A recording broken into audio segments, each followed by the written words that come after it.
Let's see, which color is this one? The green, here we go. And again, you want that pretty light. That's a really dark avocado green. So let's lighten it up. Adding more alcohol gets it lighter.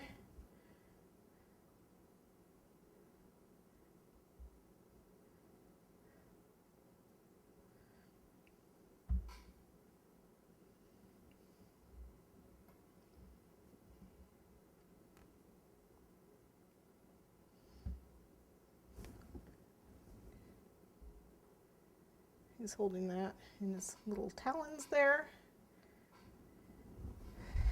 And then, like I said, he's got the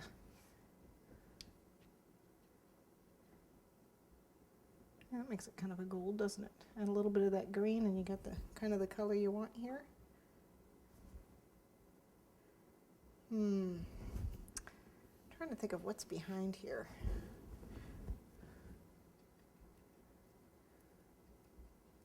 Let's get back to our brown.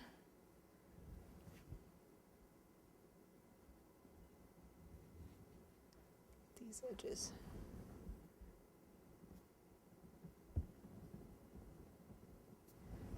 Okay. Not sure what's up with these arrows. Guessing that his feathers are like behind it. This is wing.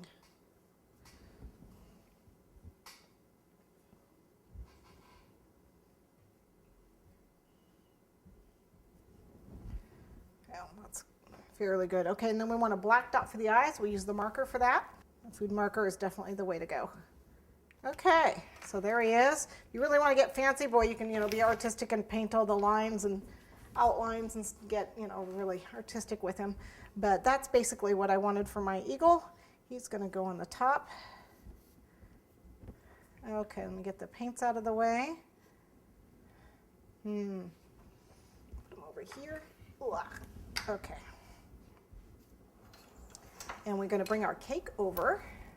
Okay, what I have here, this is, I covered this in marshmallow fondant, and it's a 10, an 8, and a 6.